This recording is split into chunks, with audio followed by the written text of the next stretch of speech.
салом ва ба барномаи мо хуш омадед. ахбори имрӯз чоршанбе 17 августро аз студияи радиои озодӣ аз Прага ман Шаҳлои Гулхоҷа тақдим мекунам. имрӯз дар барнома тоҷик содиротбонк латукуб шудани яке аз кормандони ин муассиса аз сӯи раҳбари муваққатии бонкро рад намуда, раиси амниятии ин бонкро ба насби таҷҳизоти пинҳонии наворгирӣ муттаҳам мекунад. пажӯҳишгарони тоҷик бовар доранд, ки омӯзиши рӯзномаҳои яҳудии 100 соли пеш ба паҳлӯҳои норӯшани ҳаёти ин қавм дар қарни гузашта посух хоҳад дод. ин на фақат барои мо, балки барои халқи яҳуд ҳам мумкин аст ягон дастоварди хубе бошад, чунки онҳо дар бораи ҳаёти фаъолияти худи ҳамин халқи худашон дар Осиёи Миёна як маълумоти бисёр саҳеҳ пайдо мекунанд. хонуми Баюби Хатлонӣ мехоҳад ҳунари омӯхта сарбории наздиконаш нашавад. илоҷ намерасад. вақте ки доштум мекардамша. аку ҳозир надорам бачаро. ва акнун тафсири хабарҳо. боронҳои шадиди шаби сешанбе ба маҳаллаҳои аҳолинишини шаҳри Исфара хисороти зиёди молӣ ворид кардааст. шаҳрдории Исфара мегӯяд бар асари омадани сел шомгоҳи 16 август манзили зиёди сокинон хароб шуда, кишзорҳо зери об монданд, роҳҳои мошингард вайрон шуданд ва хатҳои интиқоли барқ зарар диданд. این زمان کمیسیه‌های حکومت جمهوری تاجیکستان و مقامات ضیاء دولتی لیسیسوف همزمان با آموزش وضعیت بهره برطرف‌نمایی عاقبت‌های خرابی آوری آفت طبیعی عملاً فوری دارند. تلفات جانی نیست، وسایل نقلیات، راه‌ها، کوچه‌ها و آسیب‌دیدگی. ба қавли Тешаев сел асосан ба маҳаллаҳои аҳолинишини шаҳраки Шуроб, Сомониён, Навобод, Ҷазира, Матпарӣ инчунин дигар маҳалҳои Исфара хисороти зиёд ворид кардааст. тоҷик содиротбонк латукуб шудани яке аз кормандони ин муассиса аз сӯи раҳбари муваққатии бонкро рад кардааст. дафтари матбуотии тоҷик содиротбонк бо нашри изҳорот мегӯяд, раҳбари бонк Мирҳаёт Ёқубов дар нисбати сардори хадамоти назорати бехатарӣ ҳеҷ фишори ҷисмониро истифода набурдааст. аммо мақомоти бонк тасмим дорад барои муайян кардани афроде, ки дар утоқҳои бонк дастгоҳҳои пинҳонии сабти видео ва овозро насб карданд, ба мақомоти интизомӣ муроҷиат кунад.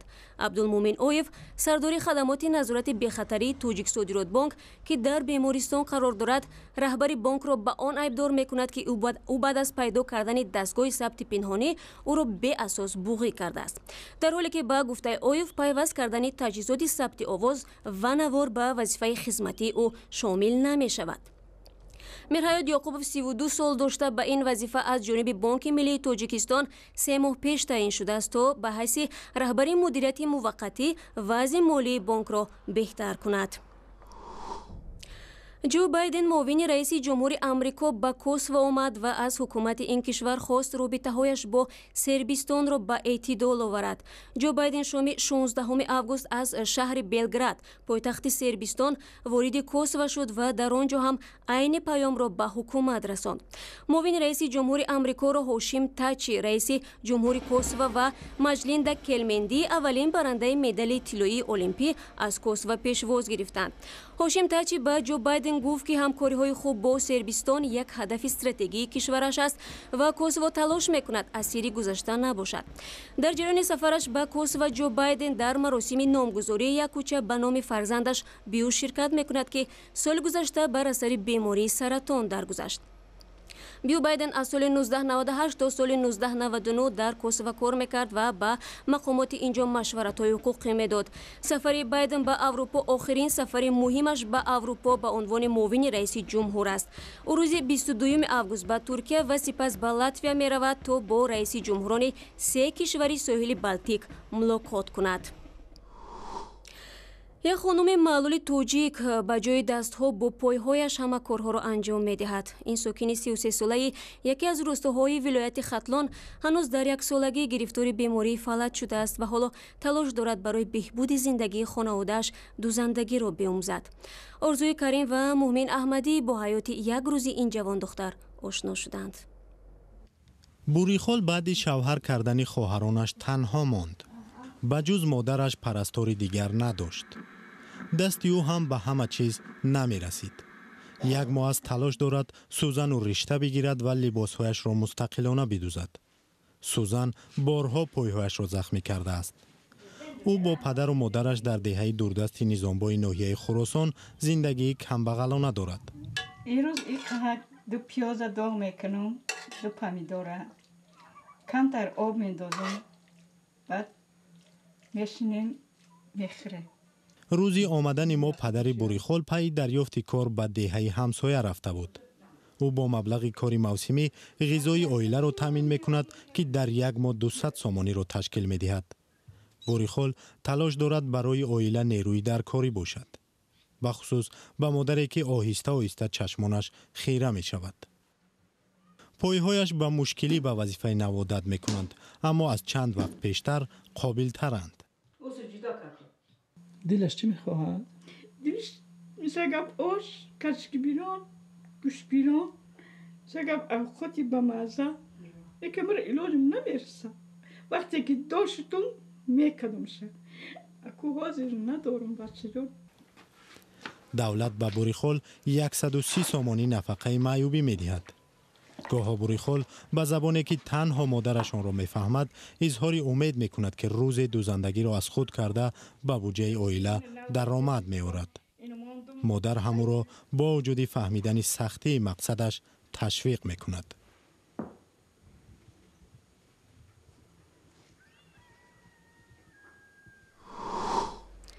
ҳукумати тоҷикистон ба ниҳоду вазоратҳо дастур додааст ки барои пайдо кардани кишварҳои нав барои муҳоҷирони кории тоҷик чора андешанд. ин нукта дар матни қарор дар бораи натиҷаҳои рушди иқтисодиву иҷтимоии тоҷикистон дар нимсолаи аввали соли 2016 бо имзои эмомалии раҳмон раиси ҳукумати тоҷикистон зикр шудааст. дар ин қарор омадааст бояд вазорати меҳнат, муҳоҷират ва шуғли аҳолӣ дар якҷоягӣ бо вазорати корҳои хориҷӣ ва вазорати илм ва маориф барои дигар сохтани кишварҳо барои сафари муҳоҷирони корӣ чора андешанд. дар идомаи ин фармон вазорати меҳнат вазифадор шудааст ки муҳоҷирони аз Русия баргаштаро пайваста аз ҷойҳои кории холӣ дар дохили кишвар хабардор кунад. ин дастури ҳукумати тоҷикистон ба вазорати меҳнат дар ҳолест ки шумори муҳоҷирони тоҷики аз Русия ихроҷшуда ба беш аз 300 000 нафар мерасад. ҳамчунин уфти ба шиддати қурби рубли русӣ ҷазобияти қаблии Русияро барои муҳоҷирони кории тоҷик коҳиш додааст. дар боригоҳи хонаи китоби тоҷикистон бастаи рӯзномаҳои яҳудиро пайдо карданд ки 100 сол пеш дар вилояти Фарғона нашр шуданд. муҳтавои ин рӯзномаҳо бо сабаби нофаҳмо будани хатти он то ҳол норӯшан боқӣ монданд, аммо эҳтимолан дар онҳо аз ҳаёти яҳудиёни Осиёи миёна қисса мешавад. шодмони ятим дар ин бора тафсилоти бештар дорад. пайдо шудани ду бастаи рӯзнома бо ҳуруфи яҳудӣ дар бойгонаи хонаи китоби тоҷикистон муҳаққиқонро ба шигифт овардааст. дар ин ду баста 400 шумораи рӯзномаи яҳудиёни Осиёи марказӣ ҷой доранд ки нашри онҳо аз соли 1910 то 1916 аст. ин бастаҳо ҳангоми аз назаргузаронии захираи фонди ин бойгонӣ пайдо шуданд, дар ҳоле ки дар ин махаз танҳо нашрияҳои ватанӣ нигаҳдорӣ мешаванд. дар мо умуман ҳангоми ҳисоботҳо додан ба қайд гирифта шуда буд ки рӯзномаҳо аз соли 1924 ва адабиёт китобҳои дарсию китобҳои умуман алоҳида аз соли 1922 вуҷуд доранд. лекин дарёфти ин баста худи ҳамин хонаи китоби тоҷика бойгони хонаи китоби тоҷика қариб ки ба 14 сол пеш буд.